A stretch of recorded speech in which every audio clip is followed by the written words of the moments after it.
Well, hello, my lovelies. It's Murky Meg here.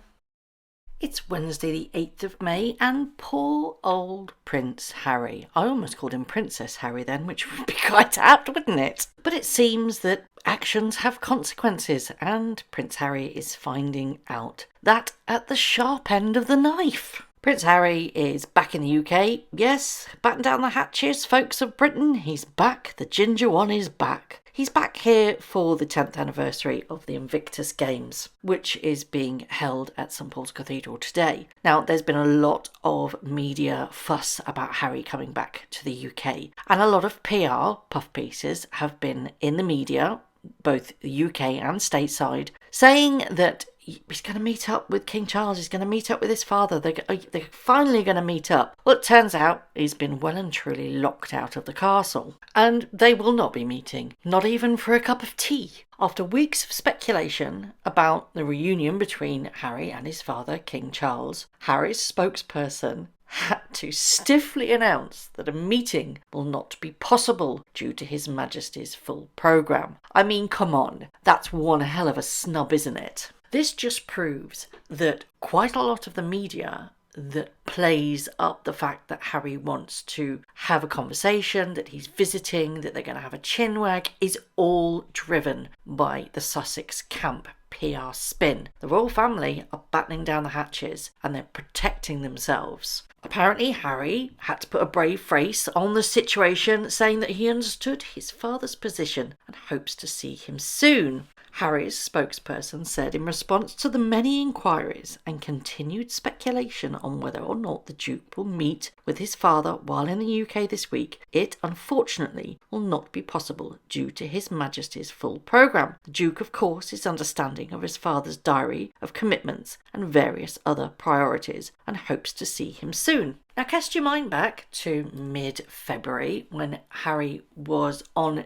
Good Morning America, which he discussed the King's health a bit very gingerly and not much information. He still was there with Meghan because of promoting the 1 year to go for the Invictus Games in Canada. He said that he was hoping to catch up to see his father when his schedule, that is Harry's schedule, allowed it. So when he's in the UK on business, then he will have time for his father. But see, that doesn't sit right with me. If you really cared about your father, you would come and see him when it was convenient for him, not you. Tagging a visit onto a business trip doesn't scream sincerity, does it? I'd also like to point out a very veiled dig within Harry's response via his spokesperson when it's put various other priorities. That is a very thinly veiled attack on the King himself. Come on, he's the King. He's got an extremely busy schedule,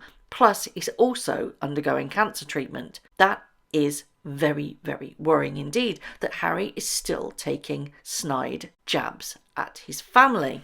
And when you reflect on our late monarch, Queen Elizabeth II, everything that is written is analysed to its minute detail, and every single word has a meaning. Harry himself knows the importance of these statements, and he would have had to have approved this. So he's well aware that this snide little jab is going to be directed straight at the King, and people will pick up on it. This wasn't a come over and have a chat, Harry. This was a no thank you, I'm busy, Harry. And it's definitely a slap in the face for Harry himself. But do we expect any different? Both Harry and Meghan have been very vocal about sharing private details of the royal family in an open forum. And I think that Harry needs to learn to keep private matters private and literally say no comment. But I firmly believe that Harry was well aware that King Charles was not going to see him,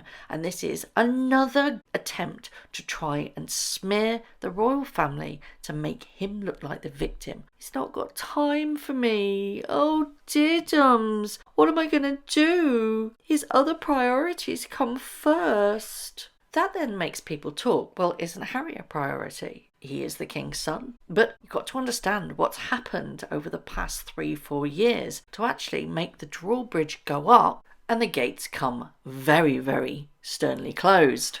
There are 365 days in the year. There are other opportunities for Harry to come over privately, not make a big song and dance about it, and see his father. Not when it sees fit for him to fit it into his schedule, but actually because he cares about his father. I do wonder whether Harry's actually waking up slightly and thinking, actions do have consequences, or do you just think he's in a weird self-entitled little bubble that we know that he is? He wasn't staying at any royal residences. In fact, he was staying at a hotel in London. And in fact, that during his speech yesterday, he was asked what he's going to do, and Harry mentioned he was meeting his friend Guy Monson for dinner tonight. I mean, if that doesn't scream, I do have friends, honest. It's ridiculous, really.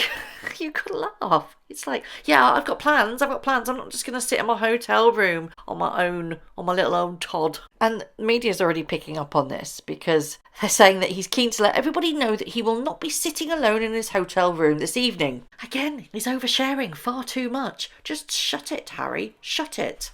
A lot of flack has been sent the royal family's way because of Harry and his wife, and I think it is extremely wise and necessary for them to batten down the hatches and say, no, not on your whim. You can come when it is convenient for us, but not you. It sets boundaries, which is incredibly important to people that overshare and don't respect your boundaries. Setting boundaries is very good in toxic relationships. This snub is highly visible and it is strategic. He's going to Nigeria after his commitments with the Invictus Games here in the UK. So goodness knows what he's going to talk about when he's there, because he will be doing interviews. He will be, the cameras are going to follow him, because you know Netflix are going to be there, because that's where their money is at the moment. They have to make content for Netflix because of their contract.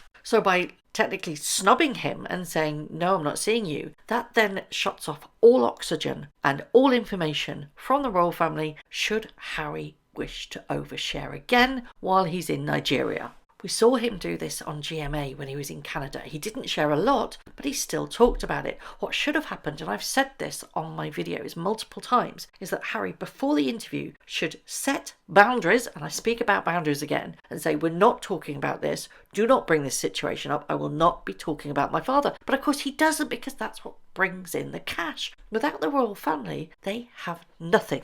And ultimately, that's what people want to hear. They want to hear news and gossip about the royal family. And Harry's made a living on the back of that. Anybody who disagrees with that is actually blind. Just read Spare, for goodness sake. So, in fact, King Charles was actually in a lose-lose situation. If you met him, what can you discuss? You know, how the garden's going, anything else, any other personal details that would be discussed with Harry, you run the risk of it being made public. Yeah, don't meet with him, and then you run the risk of looking like you don't care. But it's not the fact that he doesn't care. The king cares very much, but the fact that he's got an incredibly busy schedule, and he can't just move it around for his son, who's basically in the UK for some PR for Invictus Games, and PR for himself, really, isn't he? Nobody wants that in their lives, do they? It's a very, very dicey situation should the meeting have taken place, because, as I said, he's going to Nigeria, and he will use any information to garner clickbait and news, because that's exactly what business he's in right now. As much as he would disagree with that,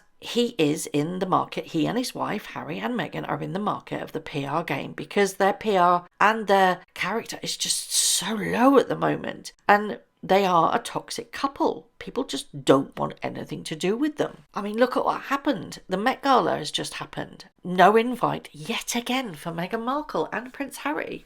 But that's understandable, because Anna Wintour, who runs the event, was very close to Her Majesty. But I'm going to leave you with this particular point. The fact that Harry had to put out a press release with him not seeing his father speaks volumes. It shows that it was the right decision not to meet with him, because he's yet again bleating to the media, oh, he didn't have time to see me, he's got other priorities. Which then people start asking, well, isn't Harry a priority? Isn't your own son a priority? Everything that this couple do are strategic, as much as what the royal family are doing now is strategic. But the royal family are upping their game, I firmly believe. By locking the doors, shutting him out, locking him out of the castle, he will have no oxygen to feed that media, to feed the perpetual victim narrative that Harry and Meghan have been bowling on about for the past 3-4 years. Shut it off. Turn that narcissist oxygen supply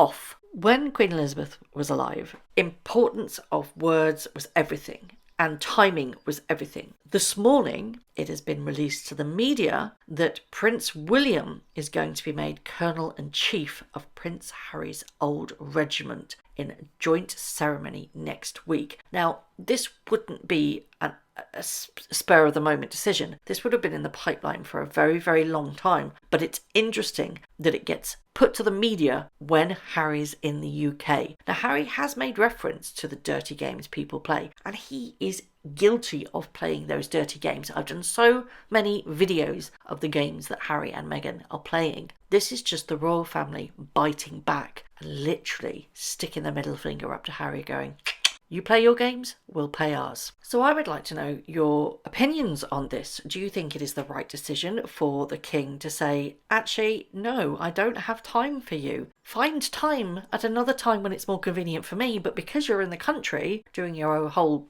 another world privacy tour, no, it's not happening. I'm busy. Do you think it was a strategic snub? And what do you think about the timing of the announcement that William will be Colonel-in-Chief of Prince Harry's old regiment? I mean, come on, that's got to sting a little bit, hasn't it? As always, I would love to know your thoughts. Thank you very much for watching. If you haven't already, please subscribe to my YouTube channel, hit the notification bell and also that like button. I'd like to take this opportunity to thank all of my followers for all the tips and all the emails, DMs that everybody sends to me. It really is greatly appreciated. So thank you very much for watching once again.